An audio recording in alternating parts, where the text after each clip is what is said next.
What lens do you take along when you travel with the family and kids? Is the new Tamron 28-200 winning me over? Hi, this is David of Tech for Baba, a channel I share my experiences on how technology enhances my time with kids and family as a dad. If this is your first time here, welcome. Please consider subscribing.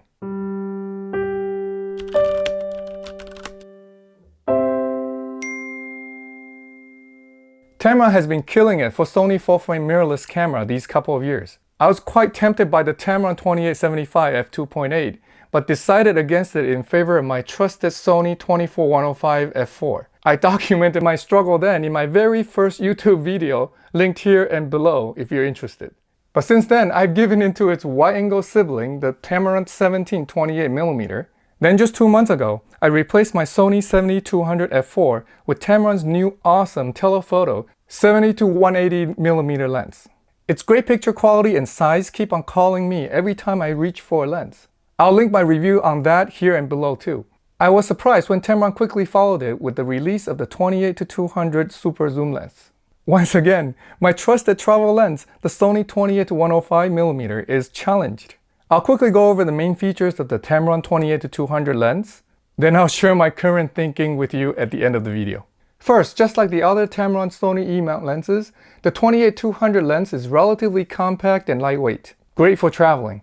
It's about the same size as the Tamron 28-75 lens at 117mm, 4.6 inches long, and weights about the same too, at 575 grams, 20.3 ounces, just 25 grams heavier. The 28-200 does extend much further when fully zoomed out at 200 meters. It's nice that it shares the same filter size of 67mm with the other Tamron E-mount lenses. It has the same build and quality as the others with a smooth plastic body, same inverted zoom and focus ring, no buttons except for a lock switch.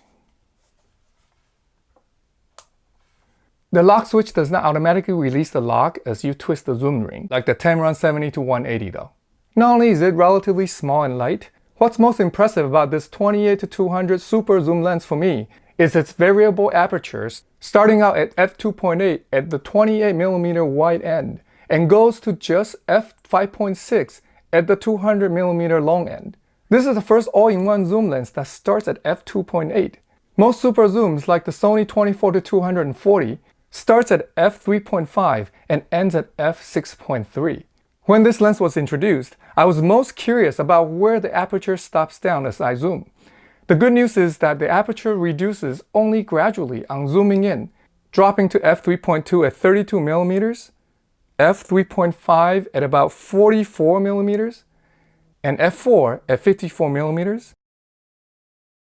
f4.5 at about 80mm, f5 at 115, and finally f5.6 at about 150mm.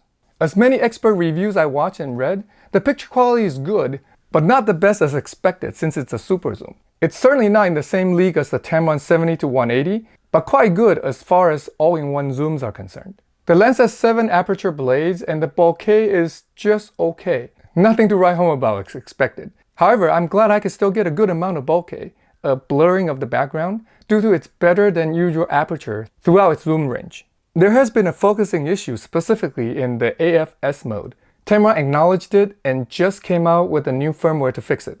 I'll put a link to the new firmware down in the description in case you haven't updated your lens yet. So the big question of the day is, should I replace my trusted 24-105 Sony with this lens as my travel lens?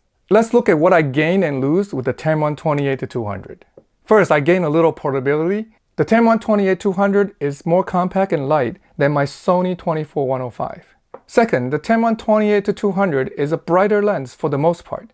The Tamron starts out f2.8 and is brighter than the Sony 24-105 up to 54mm. Then they're the same at f4 all the way up to 80mm. Between 80 and 105mm, I'm only going from f4 to f4.5 on the Tamron, which isn't a huge difference. Third thing I gain is a much longer zoom, 200 versus 105mm. I'm sure that will come in handy capturing wild animals or wild kids running and playing far away. And lastly, like the other Tamron lenses, the 28-200 has a much closer focus distance, 0.19 meters or about 7.5 inches at the wide end, and 0.8 meters, about 31.5 inches at the telephoto end. Sony, on the other hand, is about 0.35 meters, about 15 inches minimum focus distance, which is already not bad, but Tamron's better. Oh, and there's a big difference in price, which I'll go over at the end. Now, that's all good. What am I losing? A little picture quality. I think the Sony 24-105 is a bit sharper, especially in the corners, but I had to look hard for the difference. For travel photos, Tamron 28-200 is good enough for me. Second, there is no image stabilization in the Tamron. This is less of an issue when shooting wide since the Sony bodies have in-body stabilization. But I do need to be more careful and stabilize myself more when shooting at the long end with the Tamron. By far, the biggest loss for me is the 4mm at the wide end. I couldn't give it up when comparing the Sony 24-105 with the Tamron 28-75, but for all the extra reach the 28-200 offers, I'm thinking it may be worth the trade-off. This is my biggest struggle though. Tamron 28-200 retails for $729 US. That's a great price compared to the Sony 24-105, which retails for $1399. Even if the Sony is often discounted to $1198 these days, Tamron still offers a great value relatively. If you don't already have a good travel lens like the Sony 24-105, I highly recommend looking at this Tamron 28-200 all-in-one zoom lens. It's great that we now have many good lens options for our Sony full-frame cameras. My choice between the Tamron 28-200 and the Sony 24-105 is surely not as clear-cut as my decision between the Tamron 28-75 and the Sony 24-105. For me, the image quality of the Tamron 28-200 is good and close enough to the Sony 24-105. It's compact and light as a travel lens, it's more versatile with a much longer zoom, and it starts out f2.8 on the wide end. All good except for the loss of 4mm on the wide end. On a recent camping trip, I found when I wanted more than 28mm, I reached for the Tamron 17-28 lens and use it mostly as 17mm, not 24mm anyway. Having said that, I think I will continue to wish for the 4 more millimeters on the wide end when I don't want to swap out lenses or bring another lens with me. If you've made it this far into the video, I thank you, and perhaps you appreciate my more philosophical thought before I close out today's video. My wise wife always reminds me that I tend to overanalyze, and she's right. If I take a step back, my most important goal when I'm out with the kids and family is to spend time and make memories with them.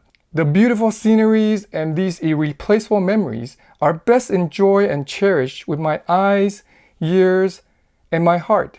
I don't want to waste my time and energy fiddling with my gears. Even if I have the best camera and lens in the world with me, they can only help me capture just a little glimpse of it anyway. Hence, I don't necessarily need the best with me. What I really want is the most practical and suitable gear when I'm out with the kids and family.